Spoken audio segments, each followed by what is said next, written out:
नारकमत्ता बाबा तरसीम हत्याकांड केस में पुलिस के हाथ बड़ी उपलब्धि लगी है। हत्याकांड के लिए शूटरों को हथियार उपलब्ध कराने वाले 3 आरोपियों को पुलिस ने गिरफ्तार किया है। साथ ही हत्या में शामिल अन्य अपराधियों के विरुद्ध भी महत्वपूर्ण साक्ष्य एकत्र किए जा रहे हैं। वहीं हत्याकांड को अंजाम देने वाले शूटरों पर रखी गई इनाम की राशि को भी 50,000 से बढ़ाकर 1 लाख रुपए कर दिया गया है। में कड़ी से कड़ी मिलाते सीसीटीवी के माध्यम से हमने पूरी घटना को ट्रेस किया है और इसमें मुख्य रूप से षड्यंत्रकारी में शामिल हुए जो शूटर्स को विभिन्न प्रकार के संसाधन उपलब्ध कराने वाले एक और षड्यंत्रकारी जो पिछले 3 महीने से इस षड्यंत्र में शामिल था, वो है प्रगट सिंह। उसको अरेस्ट कर लिया गया है।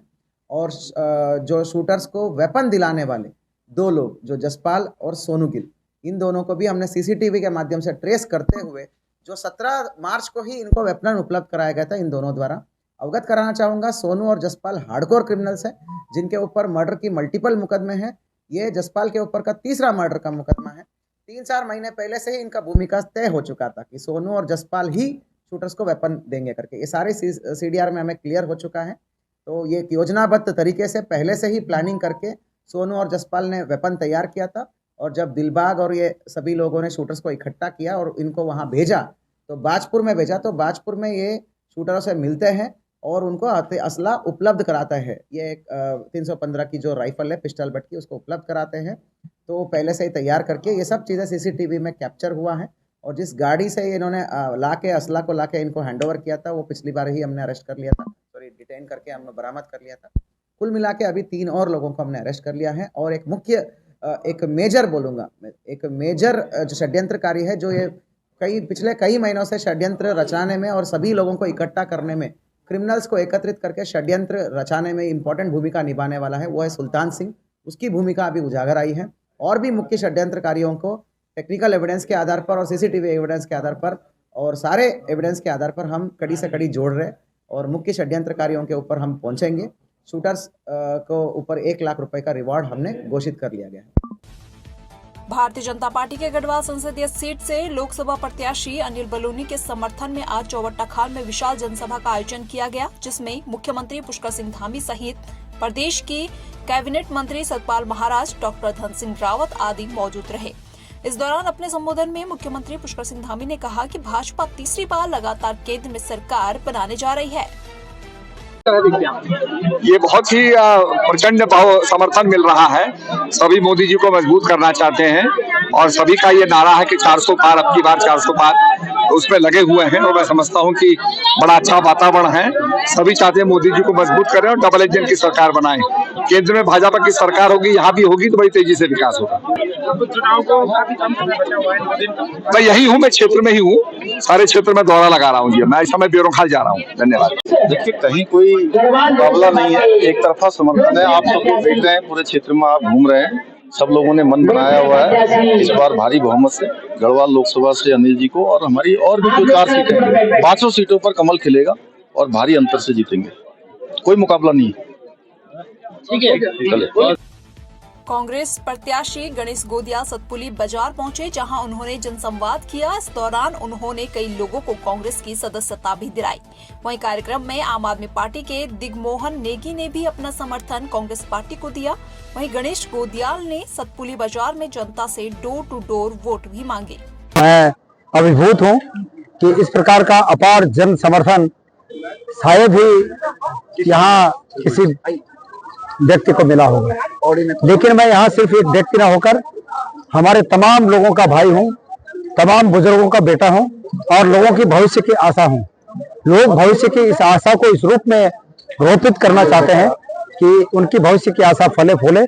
और मैं लोगों से प्रार्थना कर रहा हूँ कि जब सुबह उठकर वो अपने तमाम आराध्य देवों की आराधना करते हैं, तो गणेश गोदियाल के लिए भी वरदान मांगे कि गणेश गोदियाल उनकी अपेक्षाओं पर खरा उतर सके। हे परमेश्वर, गणेश गोदियाल को इतनी शक्ति दें। मुझे लग रहा है कि उन्होंने ये बयान, मैंने नहीं देखा कि कहाँ के लिए दिया, लेकिन उन्होंने किसी जगह विशेष के लिए बयान दिया होगा। कहीं एक आध कोई जगह ऐसी होगी जहां उन्हें लगा होगा कि कांग्रेस के कार्यकर्ताओं में सुस्ती है, तो अभी बयान दिया होगा। और कांग्रेस के कार्यकर्ताओं का आह्वान अगर उन्होंने इस रूप में किया है कि और सजग होने की जरूरत है और फुर्तबाज होने की जरूरत है, तो उसमें मुझे कोई बुराई नजर नहीं आती। कांग्रेस के कार्यकर्ताओं को उससे मना। इंडिया अलायंस के तहत गढ़वाल लोकसभा के प्रत्याशी भाई गणेश गोदियाल जी के समर्थन में आज मैं यहाँ सतपुली में आयोजित जनसभा में सम्मिलित हुआ और पूरे देश में इंडिया अलायंस मिलके चुनाव लड़ रही है। ये लोकसभा का चुनाव बड़ा ही निर्णायक है। इसमें जनता का मूड पूरी तरह से बना हुआ है 10 साल की मोदी सरकार की जो भी जन विरोधी नीतियां रही हैं उनको खत्म करने का। तो ये माहौल खासतौर पे गढ़वाल लोकसभा में दिख रहा है। एक तरफ भाजपा के कैंडिडेट हैं अनिल बलूनी जी, जो 6 साल राज्यसभा में रहे, लेकिन उन्होंने एक बार भी अंकिता भंडारी जैसे मुद्दे को संसद में नहीं उठाया। तो मुझे लगता है कि गणेश गोदियाल एक सुयोग्य प्रत्याशी जमीन से जुड़े हुए हैं, तो एक पहाड़ों को रहवासी से और एक दिल्ली रहने वालों से, तो इन दोनों के बीच की जंग में पहाड़ का रहवासी मुझे लगता है जनता का दिल जीत रहा है और पूरा आम आदमी पार्टी पौड़ी जनपद और खासतौर पर चौबट्टा खाल विधानसभा गोदियाल जी के समर्थन में है और हम पूरी तरह से इस बार उनको विजय दिलाएंगे। यहाँ पे भारत निर्वाचन आयोग के दिशा निर्देश पर लोकसभा चुनाव 2024 का पहला चरण शुरू हो गया है। सोमवार को लोहाघाट व चंपावत विधानसभा क्षेत्र में 85 वर्ष से अधिक उम्र के बुजुर्ग मतदाता और 40% से अधिक दिव्यांग मतदाताओं को घर घर मतदान कराने के लिए जिला निर्वाचन अधिकारी डीएम चंपावत नवनीत पांडे के निर्देश पर पोलिंग पार्टियों को रवाना किया गया। वहीं लोहाघाट विधानसभा की एआरओ एसडीएम रिंकू बिस्ट के दिशा निर्देश पर 26 पोलिंग पार्टियों को विभिन्न बूथों के लिए रवाना किया गया, जो कि घर घर जाकर दिव्यांग व बुजुर्ग मतदाताओं को मतदान कराएगी।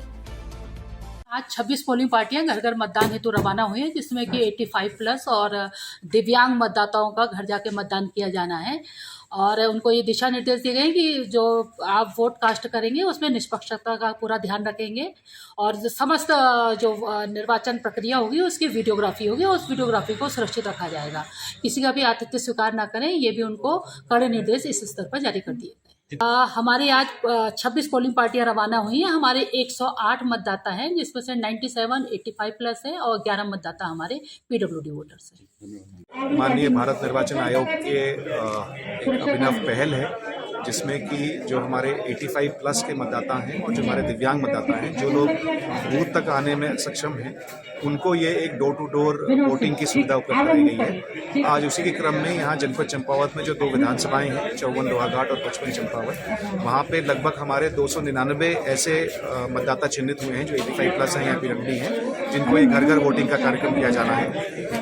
54 लोहाघाट में कुल 228 ऐसे मतदाता हैं, जिसमें से कि आज करीब 108 मतदाताओं को जो है ये डोर टू डोर वोटिंग की सुविधा उपलब्ध कराई जाएगी और कल फिर यही पार्टियां जो है अन्य जो 120 मतदाता रह जाएंगे उनको ये जो है पार्टियां घर घर जाकर वोट की सुविधा उपलब्ध कराएंगी। इसी प्रकार जनपद चंपावत में भी लगभग 71 मतदाता हैं और ये 71 मतदाताओं को आज ही जो है सभी लोगों को जो है डोर टू डोर वोटिंग कराई जा रही है। कुल लगभग हमारे यहाँ पे लोहाघाट में 26 पार्टीज और चंपावत में 8 पार्टीज, इस प्रकार कुल जनपद में 34 पार्टीज हैं जो अगले 2 दिन में करीब 95 बूथ कवर करेंगी और 299 मतदाताओं को ये डोर टू डोर सुविधा उपलब्ध कराएगी। सर, दिशा प्रथम तो ये है कि वहाँ पे जो हमारे एजेंट्स होंगे, जो कंटेस्टिंग कैंडिडेट्स के हैं, उनको इस बात की सूचना हो और दूसरा जो सबसे महत्वपूर्ण है कि जो मतदान की गोपनीयता है वो भंग ना हो। ये दोनों महत्वपूर्ण निर्देश जो है सभी पोलिंग पार्टीज को दिए हैं। धन्यवाद।